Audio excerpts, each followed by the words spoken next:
Good evening. Welcome to Firebase. I'm your host, Gary French. On tonight's show, we're going to be talking about politics. Of course, we are in the political season.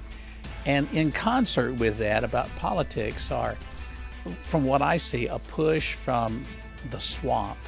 Even here in Kentucky, the swamp always wants the good old boys, and that's for Republican or Democrats. They want to keep power because there's one thing that they like: power. And what I've learned in my 66 years of being on this planet is that politicians, generally speaking, like politics. They say, I'm working for you, I'm working hard for you. They'll push programs once in a while. But unfortunately, what we're seeing in the political spectrum of today, my friends, is that the politicians that are in office want to stay in office. They're padding their own personal retirement. We see that on the federal level. We have politicians here in Kentucky, on the state, on the local, and even on the national level, that they're in office and it doesn't even look like hell or high water is going to get them out of office.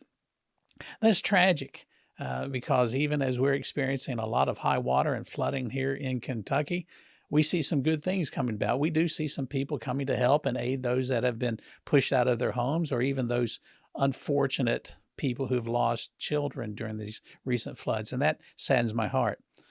But friends, aside from that, what really saddens my heart are the career politicians that we see on the state and the federal level. They're there. They get elected because it's their turn or because they think that they're due being in office. Well, recently in Kentucky, there was a primary runoff, and Lindsey Tichenor won the primary runoff against Bill Furco. Bill Furco is a great guy, but Lindsey, I believe, is the one that needs to be in the office because she is not just rock solid in her convictions, and she's not conservative in her approach to politics and to what needs to happen in the state.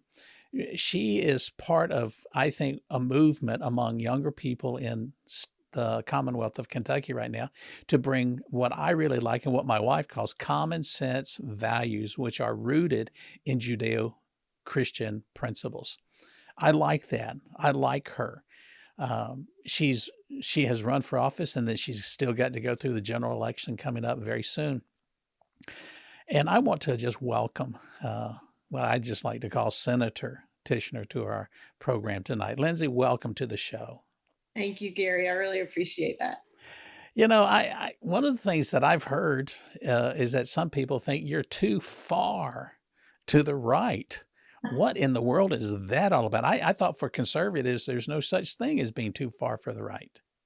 Well, the further the left goes, the more right everyone else seems to be. Isn't that true? Boy, that's true. That's a great statement. Yeah. And it's like if you were dead center of everything in your life, the crazier the left goes, the more right you seem to be in that regard. That's like the old guy that builds up a tolerance to alcohol.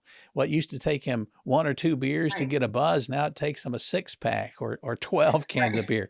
Not that I'm advocating for drinking on the show, friends, but you build up a tolerance, and it seems like that's been the case here in Kentucky. They just want somebody that will go along with the machine. In your short political career, is that what you're discovering as well? I think so. And it's really sad because I feel like as a party, we need to unite. But do we need to unite under principles that are moving away from our platform? I don't think so. Yeah. And so that makes maybe me appear to be a divisive candidate, but we need to unite under the party platform, under the Constitution, under our rights, and then push back against the things that are against that. And so I'm not one of those that's just going to, step right behind whoever the current leader is if they're doing something wrong. I'm not going to fall in line with that. Yeah, Lindsey, I got to know you a few years ago, and when you became a voice in Oldham County against what I often called was the egregious imposition of masking up children and masking up adults. And I said this personally 2 years ago. I've got this on a recording, that we'll look back in our nation's history and we'll see the the COVID pandemic, I sort of take issue with people now. They call it the COVID.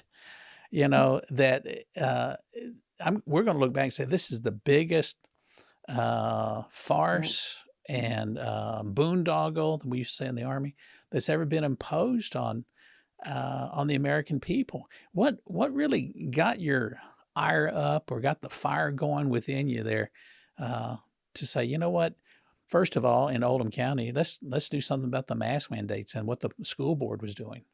Yeah, I think the whole thing just started to not make sense. I mean, it just didn't make any sense, and yet they kept pushing and pushing. And I would see the reaction from people was fear, and fear is a very powerful tool Yes. to control people. And I just wasn't buying it. And so I wasn't afraid. And, really when things started going with the schools and the masking, I wasn't the first one to speak up. I really, kind of sat and watched and let things transpire a little bit. But after last summer, when we lived a completely normal life out in the community, out in society, without masks, without social distancing, all those things. And then the day before school, they wanted to mask our kids up when no one else was masked in society. It was such an overstep into our parental rights. And it just kept on throughout the entire school year. And out of that really did make me realize, okay, these issues are coming at us from something higher than our school board, because our school board, they weren't thinking for themselves. They were being told what to think. And they actually were threatened that they would be locked up if they didn't mask. I mean, that was one of the threats that came down from our government, which was insane, that you could threaten these poor people who typically don't get paid much at all. And they volunteer for this elected position as a school board member. And they're put in this position where they might get thrown in jail if they don't follow this rule that has been pushed down from I think it was from the KDE. It might've been straight from Andy Beshear, but that's just overstepping on way too many bounds. And for us parents, we just rose up and said, no. Lindsey, you bring up a great point there in that it seems like the left, and I just got to say it like this. I've become more and more convinced that if a person is going to be pro-life, pro-freedom, believe in the First Amendment and the Second Amendment, believe in the Fourth Amendment against unreasonable search and seizure, believe in the Fifth Amendment, believe in the 10th Amendment about states' right, there's going to be a demonic push. And I just have to say it like this. I really believe that there's a lot of pretty decent people that do not understand that the Democrat platform is one of demon-possessed political intimidation and fear. And your point about the fear, and you can agree with me or disagree with me, that's my thoughts on that. But the fear aspect and the threat of putting people in jail, it can be pretty strong, don't you think? Oh, absolutely. And if you look at just the founding of our nation, it was founded on order, right? And it was based off of, our laws were based off the 10 Commandments and Black's Law. It's all order.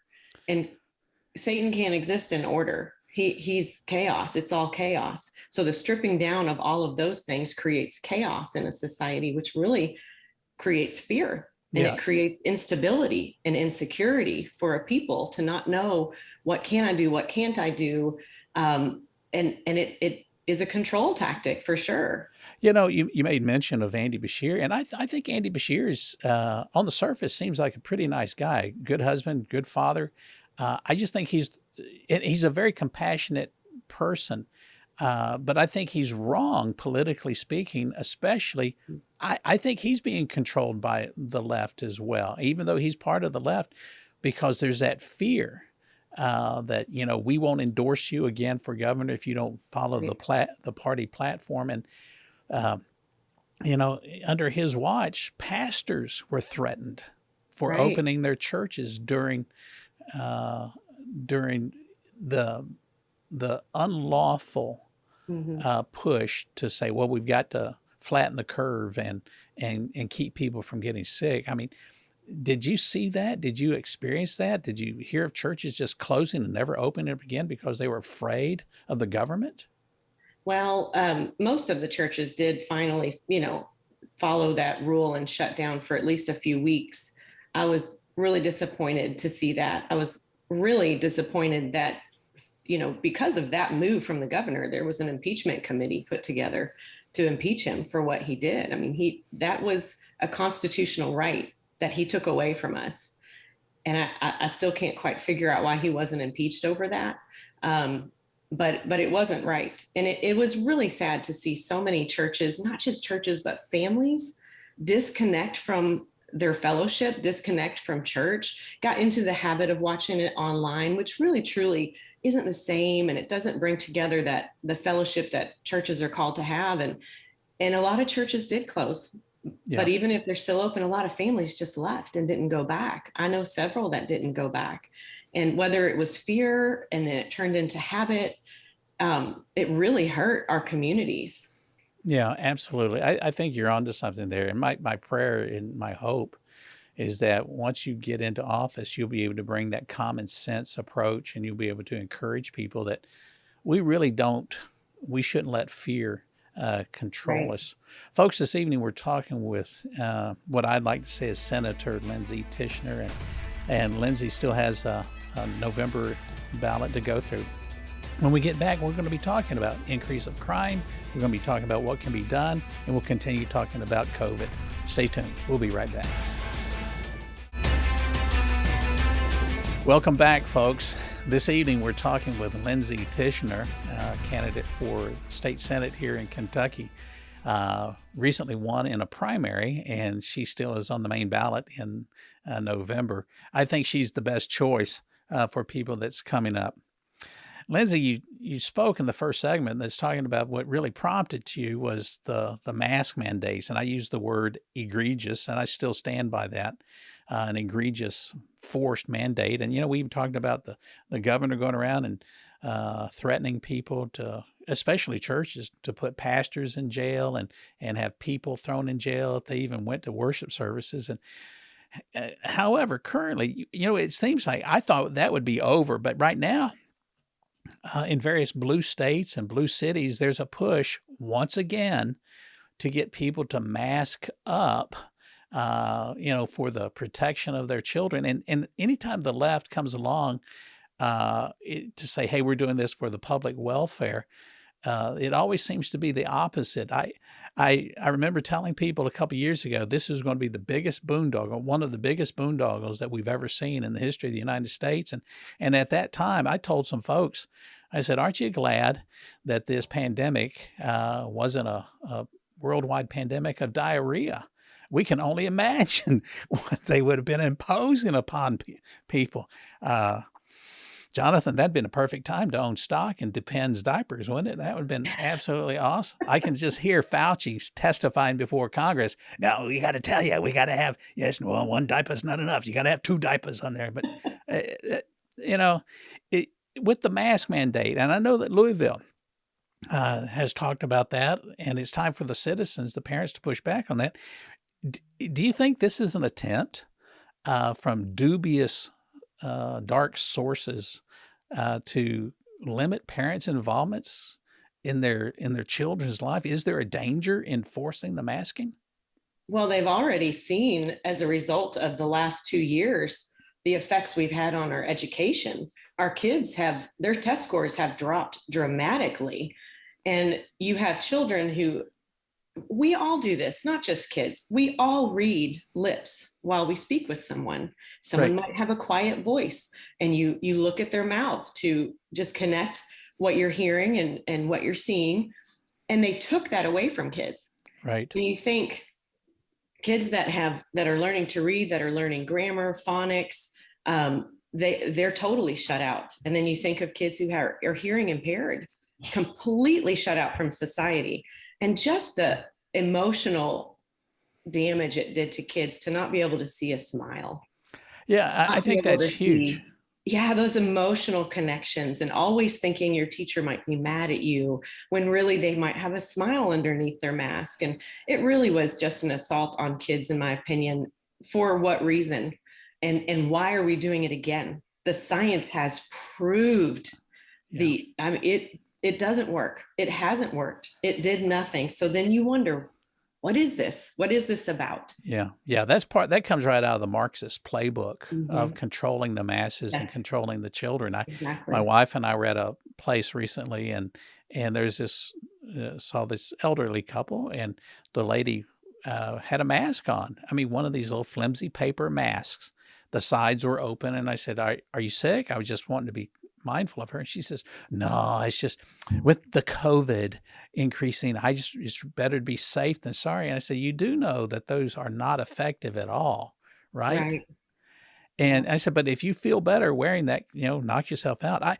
I'm looking at some news from an organization called the Global COVID Summit. And this is a massive organization of Mhm. doctors and nurses, medical professionals. You're aware of this, and you Yeah. and I are. You know some of the people. I know some of their names, but one of the main people on there is Dr. Peter McCullough. I am a fan of his.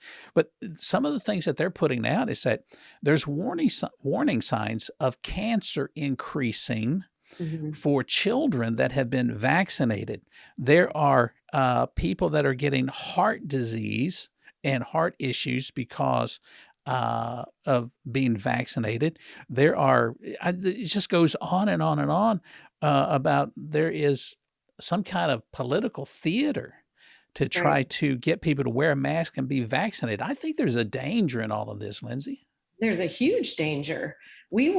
People were losing their jobs. Still, they're being pressured in the military and in workplaces to get vaccinated, treated differently if they're unvaccinated. And we're watching the vaccinated get sick. We're watching Yes. the vaccinated die. There is a clinic, a doctor's office in New Jersey, a pediatrician now, that refuses to sign physicals for kids who are vaccinated unless they get an EKG because their hearts are potentially damaged. And people are wondering what's going on. Let's connect the dots. It's not that complicated. It really is. Mike Huckabee some months ago did sort of a follow the money Right. schematic, and it's all about money.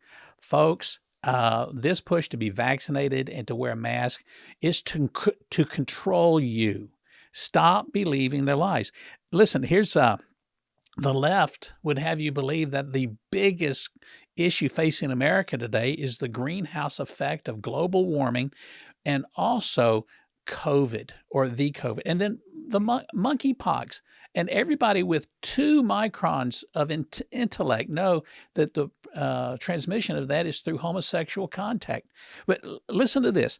Dr. Fauci, and he was being interviewed by Neil Cavuto on Fox, and he says vaccinated patients with blood cancers are at a higher risk of a breakthrough of COVID coming to you than other cancers. And he goes on and he says that the vaccine fails most of the time. It just makes me want to hit my head against a post. What in the world is happening to the common sense values of Americans, Lindsey? They've been afraid to listen to their own intuition. They've been afraid to listen to common sense. They have been beaten down for 2 years, almost 3 years now, with this message of fear. And they are now completely dependent on that thinking and that thought process, as opposed to what is within us that uses our critical thinking, our logic, and we say, wait a second, this doesn't make sense. That's Right. all out the window now because they've been afraid for so long. And it's one fear tactic after another. If it's not COVID, it's now going to be climate. It's now going to be monkeypox. What's next? What's coming next? In any way that they can control the fear. And when one thing starts to be less dangerous or less fearful, they move to the next thing, and the hype starts again. I tell everybody, turn your TVs off. If you are Absolutely. watching mainstream media, just shut it off. It is Yeah. a waste of your time. It's draining your brain cells and it's controlling you. It Yeah. is. Yes. Don't watch the news. Make sure you watch Firebase news There so you you can go. keep up with everything. I think you're onto something there, and I'm just going to call you Senator. I think you're onto something there, Senator, because I really see that the fear has gripped the American population right now. Mhm. As an example, we have open borders and the current presidential administration does absolutely nothing. They even come out and say the borders are safe. Fentanyl is coming through like crazy. Attorney General Daniel Cameron reported that in 2021, 2,250 people died to drug overdoses in Kentucky. What's going to be your push to help with borders, fentanyl, those real important issues?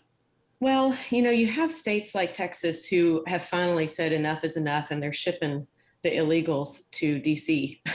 And now you just saw last week, I think DC had to shut down their Starbucks because of crime is out of control. DC's out of control. Wait. Starbucks had to close down. What? Oh my goodness. They've closed down 16 across the nation, 16 because of crime. And they're all in Democrat-run cities, right? And then, with the border, we spent all those years with President Trump in office trying to get a border wall built. And they kept saying, there's no money, there's no money. How many trillions have we sent over to Ukraine at this point? We're more concerned about Ukraine's borders than we are our borders. And we're just leaving ourselves open to dangers. We don't know what's coming across the border. They can't keep up with it. And something that's really important to me is the children. They are being trafficked across the border, and then they're where are they? Yeah. There's no one's tracking where they're going. Senator, hold that thought for just a second. We got our short break here, and folks, you will want to hear what she's got to say. Stay tuned. We will be right back after this very short break.